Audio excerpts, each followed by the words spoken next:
अस्सलाम वालेकुम दोस्तों, मैं हूं आपका अपना बिलाल मोइन और आप देख रहे हैं बिलाल मोइन यूट्यूब चैनल।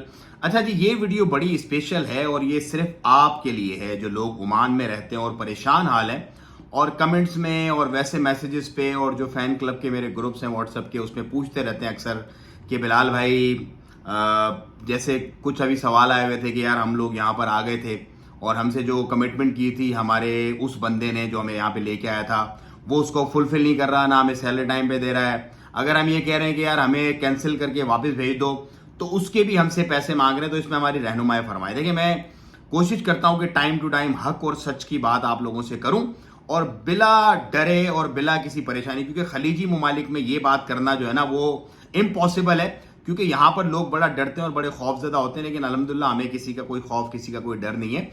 तो जो भी बात हक सच होगी वो मैं आपको बताऊंगा और उम्मीद है कि आप इस वीडियो को ज्यादा शेयर भी करेंगे और मेरे चैनल को सब्सक्राइब भी कर लें ताकि इसी तरह की वीडियो आपको मिलती रहे। देखें जी, जो भी बंदा आपको यहां पर लेकर आता है सल्तनत ऑफ ओमान में, और सिर्फ ओमान की बात नहीं है, आप सऊदी में हो, कुवैत में हो, कतर में हो, बहरीन में हो, ओमान में हो, किसी भी खलीजी स्टेट के अंदर आप हो, क्योंकि खलीजी के अंदर जो है कफाला सिस्टम होता है। जो लोग अपनी कंपनी फॉर्मेशन करवा के अपने 100% ओन बिजनेस पे हैं उनकी बात नहीं हो रही, ये उन लोगों की बात हो रही है जो लेबर कैटेगरीज में आते हैं और फिर बेचारे परेशान हो जाते हैं। तो जो भी बंदा आपको कहता है कि यार मैं आपको जॉब पे लेके जा रहा हूं, क्योंकि जो आजाद वीजा बेचते हैं वो थोड़ा कम रेट लेते हैं और जो जॉब वाला वीजा बेचते हैं वो पैसे भी ज्यादा लेते हैं लोगों से। तो जो भी बंदा आपको बोलता है यार मैं आपको जॉब पे लेके जाऊंगा, वहां पर आपकी ये जॉब होगी, इतने घंटे आपका काम होगा, क्योंकि ऑफर लेटर जो देती है ना कंपनी, जो भी प्रॉपर अगर जॉब होती है तो उस ऑफर लेटर के ऊपर सारी चीजें तहरीर हुई हुई होती है प्रॉपर तरीके से। कंपनी का लेटर हेड होता है, कंपनी की स्टैंप होती है, कंपनी के सिग्नेचर होते हैं नीचे। उसको आप ऑनलाइन गूगल पे सर्च भी कर सकते हैं कि यार ये वाकई कंपनी एग्जिस्ट करती है या नहीं करती। और जो वीजाज आपको मिले, ये बीच में कुछ मैं ऐसी बातें कर रहा हूं जो मेरे फिर दिमाग से निकल जाएंगी, उन वीजाज को भी आप ऑनलाइन rop.gov.om पे जाके, rop.gov.om पे जाके अपने वीजाज की भी ऑनलाइन वेरिफिकेशन आप कर सकते हैं कि वीजा जो आपको दिए गए आया वो जाली है या वो असली है। तो ये एक इंफॉर्मेशन मैंने आपको दे दी। अच्छा जी, जो भी आपको ऑफर लेटर मिलेगा उस ऑफर लेटर के ऊपर क्लियरली मेंशन होना चाहिए कितने घंटे आपकी ड्यूटी है, क्या आपने वहां पे जाके काम करना है, कितने घंटे का ओवर टाइम मिलेगा, खाना पीना मिलेगा या नहीं मिलेगा, रिटर्न टिकट मिलेगा या नहीं मिलेगा, मेडिकल की फैसिलिटी मिलेगी या नहीं मिलेगी, बच्चों के आपके वीजा आपको प्रोवाइड किए जाएंगे या नहीं किए जाएंगे। अगर वो सारी चीजें आप देखते हो आपको मिल गई हैं और उसके बाद जब आप यहां पहुंच जाते हो और पहुंचने के बाद आपको कोई वो फैसिलिटीज नहीं प्रोवाइड की जाती, बल्कि जो आपका हक और आपका राइट होता है सैलरी वो भी नहीं दी जाती टाइम पे, तो आपके पास सिर्फ दो ही ऑप्शन बचते हैं, सिर्फ दो ऑप्शन बचते हैं। क्यों? क्योंकि आपके साथ बंदे ने मिस कमिटमेंट की है। तो उसमें दो ऑप्शन में ऑप्शन नंबर 1 तो ये होता है कि आप अपना जो है वो सीधा सीधा केस उठाओ, वो ऑफर लेटर लो, वो कमिटमेंट लो, वो सारी की सारी चीजें लेके मिनिस्ट्री ऑफ लेबर के अंदर चले जाओ, जिसका ऑफिस बदरुस्समा जो हॉस्पिटल है, जो काबूस मस्जिद है रूवी में, उसके बराबर में उसका ऑफिस है। मिनिस्ट्री ऑफ लेबर का ऑफिस आप किसी से पूछ लेगा, रूवी के अंदर आपको पता चल जाएगा, मस्कत में।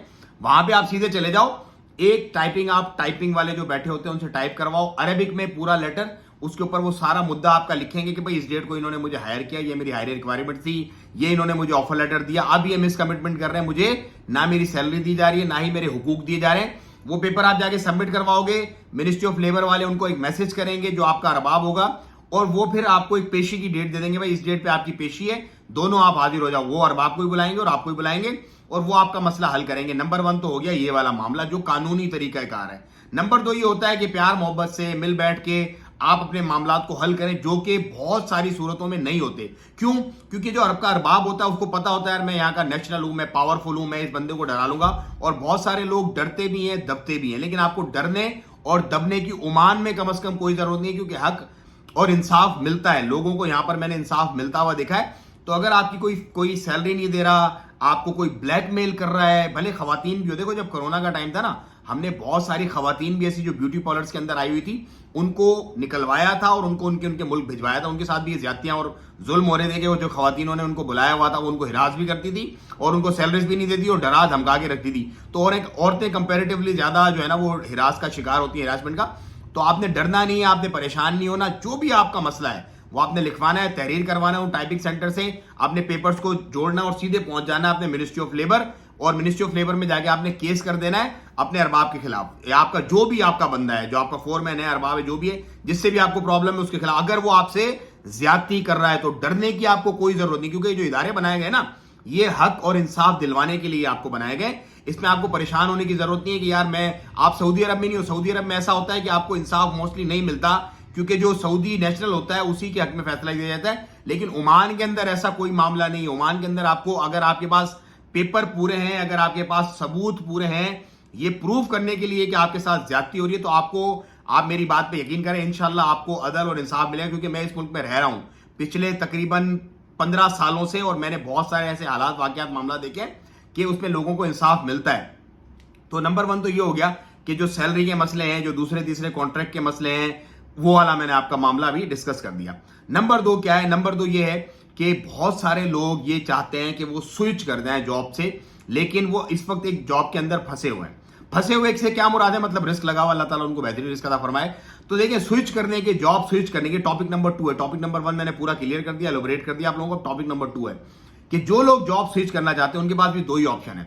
नंबर 1 ऑप्शन तो ये है कि अपने जो एग्जिस्टिंग एम्प्लॉयर है उसके साथ जाएं, उसको रिक्वेस्ट करें, उसको बोले यार इस तरह से मैं स्विच करना चाहता हूं, आप मुझे एनओसी प्रोवाइड कर दें। ये उस सूरत में आपको एनओसी चाहिए कि अगर आपकी जॉब लेट से 2 साल का आपका कॉन्ट्रैक्ट, और आपका कॉन्ट्रैक्ट अभी पूरा नहीं हुआ, भले आपने जैसे 15 साल पहले आपने ज्वाइन किया, 14 साल आपके मुकम्मल हो गए, 16 साल में आपके 2 साल पूरे होंगे और 15वां साल आपका चल रहा है, समझ रहे हैं मेरी बात को, तो फिर भी आप एलिजिबल नहीं है जॉब स्विच करने के। हाँ, जिस दिन आपका बताका पूरा हो गया, जिस दिन आपके बताके की टाइम जो लिखी हुई है, तारीख एक्सपायरी डेट, वो पूरी हो गई, उसके बाद आपको कोई एनओसी नहीं चाहिए। लेकिन अगर आप उस बताके की एक्सपायरी डेट से पहले कहीं स्विच करना चाहते हैं, then you must need an NOC from your existing employer. वो एनओसी क्या होती है? वो रिटर्न में कोई एनओसी नहीं होती। वो ये होता है कि जब भी आप अपना वीजा चेंज कराने जाओगे, तो जो आपका करंट एम्प्लॉयर जिसके बाद आप स्विच कर रहे हो जॉब पे, वो एक रिक्वेस्ट भेजेगा मिनिस्ट्री ऑफ लेबर के पोर्टल में आपके एग्जिस्टिंग एम्प्लॉयर के पास, और उसको वहां पे सिर्फ क्लिक करना है अप्रूव, कि मुझे कोई प्रॉब्लम नहीं है, मैं इसको अप्रूव करता हूं, ये बंदा यहां पे इस जॉब पे जा सकता है।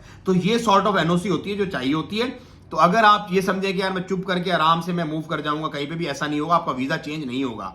तो आपको अपने एम्प्लॉयर से एनओसी लेनी है, उससे बात करनी है, उसको एतमाद में लेना। वैसे भी देखिए डिच करने के जमरे में आता है, जो कि like ethically it's not right. तो आप जो स्विच करना चाहते हैं जॉब से, उनको मैंने बता दिया है कि एनओसी आपको जरूरी चाहिए। किस सूरत में? जब आपका कॉन्ट्रैक्ट पूरा ना हुआ उस सूरत में, और जब आपका बताका पूरा हो जाए तो दूसरे दिन, वेरी नेक्स्ट डे, आपको कोई एनओसी की जरूरत नहीं, आप अपनी जॉब स्विच कर सकते हैं। उस सूरत में आप भले बिना बताए भी कर सकते हैं, कोई मसला नहीं, क्योंकि दे गॉट नो राइट। तो ये 2 चीजें मैं आज की वीडियो में क्लियरिफाई करना चाह रहा था, जो उम्मीद है मैंने क्लियरिफाई कर दी। अगर आपको समझ में आ गई है तो इस वीडियो को आप आगे शेयर कर दें, मेरे चैनल को सब्सक्राइब कर लें, और मुझे दें इजाजत। मैं हूं आपका अपना बिलाल मोइन। अस्सलाम वालेकुम व रहमतुल्लाहि व तआला व बरकातहू व मगफिरतहू व शिफाअतहू।